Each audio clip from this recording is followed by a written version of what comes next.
বাংলাদেশটা এমন ভাবে জমিন কম্পন শুরু করে দিল। এই যুবক মুমিন মুসলমান, আজকে জুমার দিনে ভূমিকম্প বিষয়টা কিন্তু ভালো না, লক্ষণ বেশি ভালো না, কিয়ামত অতি নিকটে রে বাবা। এই যে ভূমিকম্প হয়ে গেল, অনেক মানুষ দৌড়িয়ে ঘর থেকে বাইর হয়ে রাস্তায় চলে আসলো। হতবাগা কপাল পোড়া, তোমার কি এখনো মসজিদে আসতে সময় হয় না? আল্লাহ না করুন এই ভূমিকম্প যদি একটু লম্বা সময় ধরে হতো, আজকে তুমি আর আমি মনে হয় আজকে জুমাতে আসতে পারতাম না। ঠিক কিনা জোরে বলে? কারণ মানুষগুলো দোতলা, তিনতলা, চারতলা, পাঁচতলা, ওই যে ঢাকা শহর দেখো, অনেক বিল্ডিং হেলে গিয়েছে, অনেক বিল্ডিং, মাদ্রাসা, বিভিন্ন বিল্ডিং গুলো ফেটে গিয়েছে, অনেক জায়গায় নাকি মানুষ আহত এবং নিহত হয়ে গিয়েছে। এরে মানুষ, মোহর বুকে দিয়ে আল্লাহ এমন ভাবে তোমাদেরকে মেরে দিয়েছে, এত পরিমাণে গুনাহ করছো, অন্তরের মধ্যে তোমার মোহর মেরে গেছে। এখনো চিৎকার করতে করতে মসজিদ ভরপুর হয়ে যাওয়ার কথা, কিন্তু মানুষ কত বড় জালিম! আল্লাহর আযাব গজব দেখার পরেও বান্দা এখনো ঘরের মধ্যে কাজ করে, ক্ষেতের মধ্যে কাজ করে, গাড়ি চালায়, দোকানদারি করে। কলিজার মধ্যে কত বড় সাহস, কলিজার মধ্যে কত বড় সাহস! আমার আল্লাহ বলেন, যহরুল ফাসাদু ফিল বাররি ওয়াল বাহর বিমা কাসাবাত আইদিন নাস লিয়ুযীকাহুম বা'দাল্লাযী আমিলু লাআল্লাহুম ইয়ারজিউন। জলে স্থলে এই যে আযাব এবং গজব দেখা যায়, এগুলো আমাদের হাতের কৃতকর্মের ফল। দেখো না, আজকে যারা ফজরের নামাজ আদায় করেছো, ভূমিকম্প হয়েছে, যদি আজকে ভূমিকম্পর মাত্রাটা একটু বেড়ে যাইত, তাহলে জীবনের শেষ ফজরের নামাজ দিয়ে আজকে আমাদের মাটির তলে হওয়া লাগতো। ঠিক কিনা জোরে বলে? ও হতভাগা কপাল পোড়া, যারা ফজরের নামাজ পড়ো নাই, এশারের নামাজ পড়ো নাই, মাগরিবের নামাজ পড়ো নাই, আসরের নামাজ পড়ো নাই, কত ক্ষমতার কত বড়াই করো।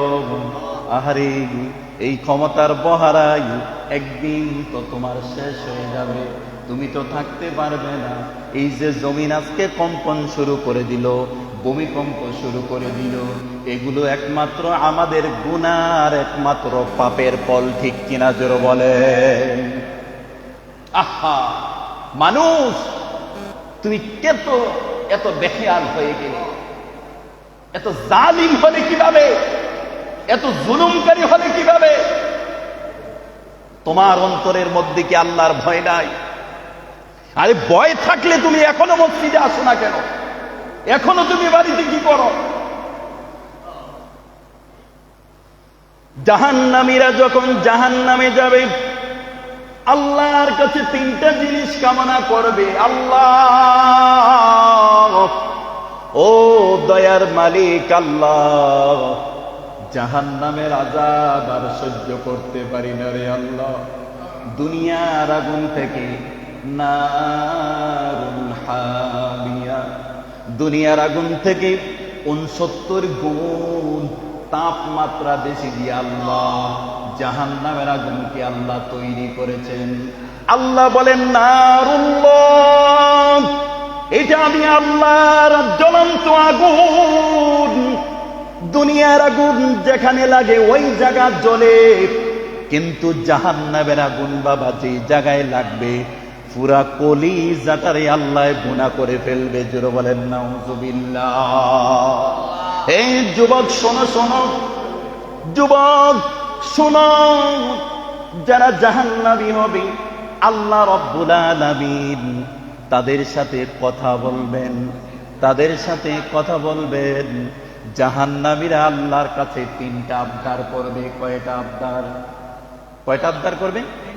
3টা আবদার করবে। আল্লাহর কাছে বলবে, আল্লাহ জাহান্নামের আগুন সহ্য করতে পারি না, ও আল্লাহ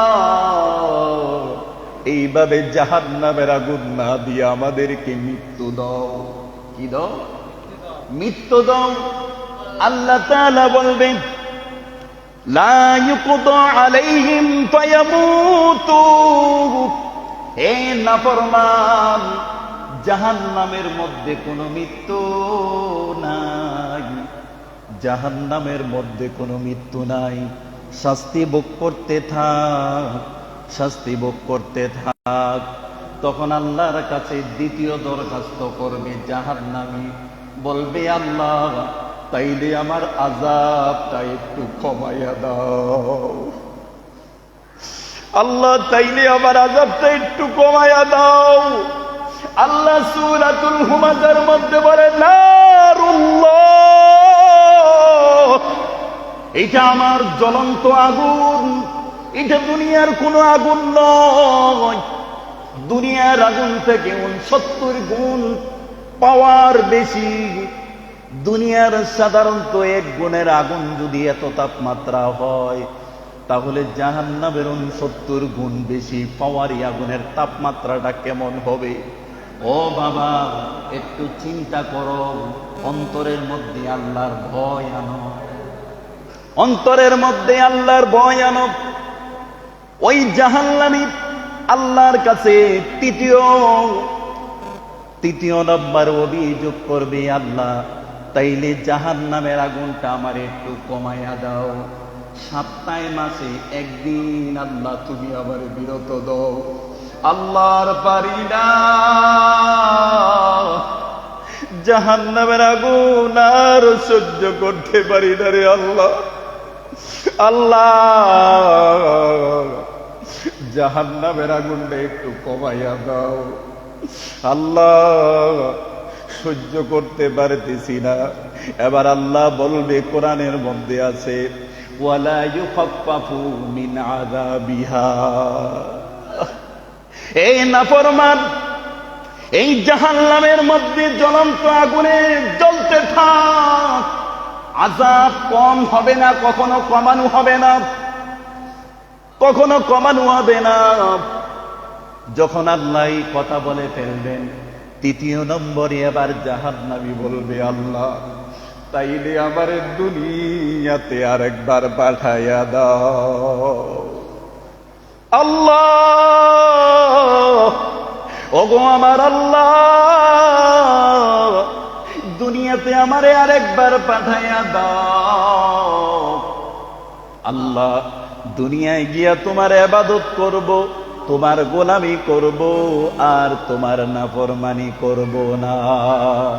এবার আমার আল্লাহ বলেন, মহান রব্বুল আলামিন বলেন, এরে নাফরমান, দুনিয়াতে যেটুকু হায়াত দিলে ইবাদত করা যেত, যেটুকু হায়াত দিলে ইবাদত করা যেত, এতটুকু হায়াত দিয়াই তোমাদেরকে দুনিয়াতে নিয়ে পরকালে নিয়ে আসছি। এতটুকু হায়াত আমি তোমাদেরকে দুনিয়ায় দিছিলাম। মিন আযাবিহা, এই নাফরমান, তোর জন্য 1 সেকেন্ডের জন্য আযাব কমানো হবে না, অনন্তকালের জন্য খালিদিনা ফিহা আবাদা, অনন্তকালের জন্য জাহান্নামের আগুন তুই ভোগ করতে থাক। জোরে বলেন নাউযুবিল্লাহ। 3 নম্বরে বলবি, আল্লাহ তাইলে তুমি আমারে আবার দুনিয়াতে পাঠাইয়া দাও, আমি তোমার ইবাদত করব, তোমার গোলামি করব। আল্লাহ আমি আর কখনো নাফরমানি করব না, জুলুম করব না। সময় লাগে, ওই সময়টা দিয়াই আমি আল্লাহ তোমারে জাহান্নামে নিয়ে আসছি। ঠিক কিনা জোরে বলে?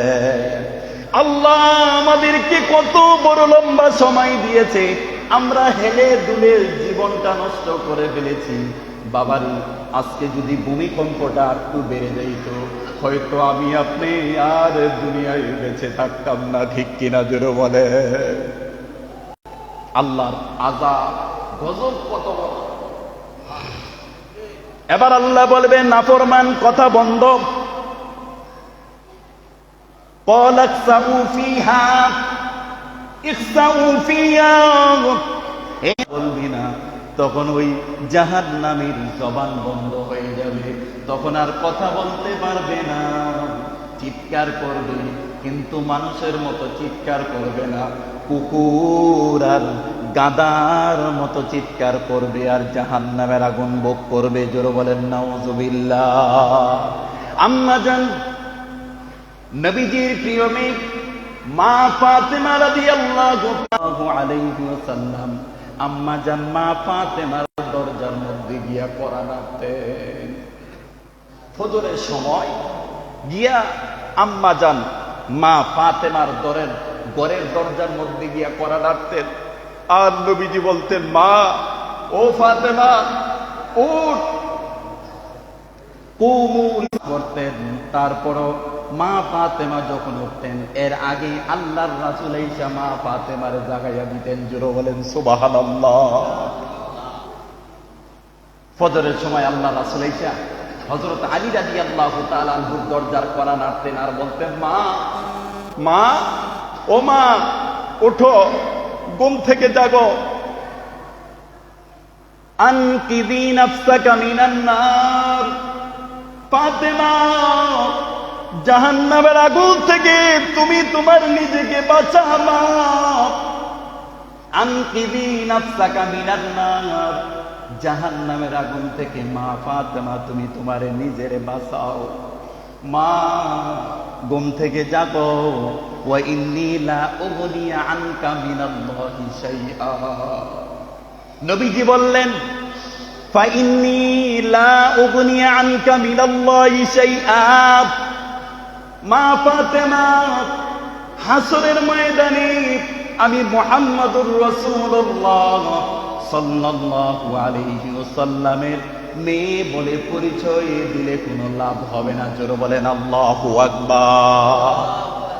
দেখছেন আল্লাহ রাসূল কত বড় একটা কথা বলছেন। আল্লাহ রাসূল সাল্লাল্লাহু আলাইহি ওয়াসাল্লাম বলেন, ফা ইন্নী লা উগনি আনকা মিনাল্লাহি শাইআ। মা ফাতেমা হাসরের ময়দানে আমি মুহাম্মাদের মেয়ে এই কথা পরিচয় দিয়া আমি তোর জন্য কোনো উপকার করতে পারবো না রে মা। মা তোর নামাজ দেখাইতে হবে, তোর পর্দা দেখাইতে হবে, তোর সিজদা দেখাইতে হবে। আমি মুহাম্মাদের মেয়ে বলে আমি হাসরের ময়দানে তোর জন্য কোনো উপকার করতে পারবো না। ও যুবক, আল্লাহর গোলাম, তোমাদের কার কার ঘরে মা ফাতেমার চেয়ে দামি মেয়ে আছে বলো? আসেনি? মা ফাতেমার চেয়ে দামি কোন মেয়ে আমাদের ঘরে?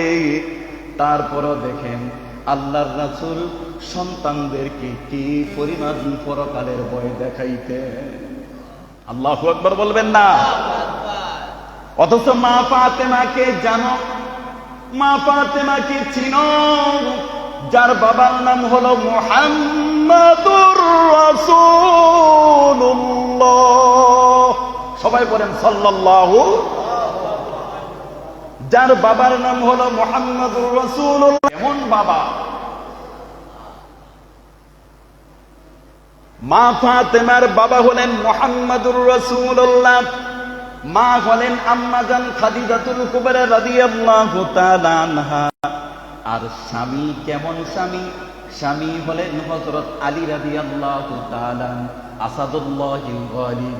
ইসলামের আল্লাহ যারে ইসলামের বাগ বানাইয়া দুনিয়াতে পাঠাইছে ইনি হলেন হযরত আলী রাদিয়াল্লাহু তাআলা।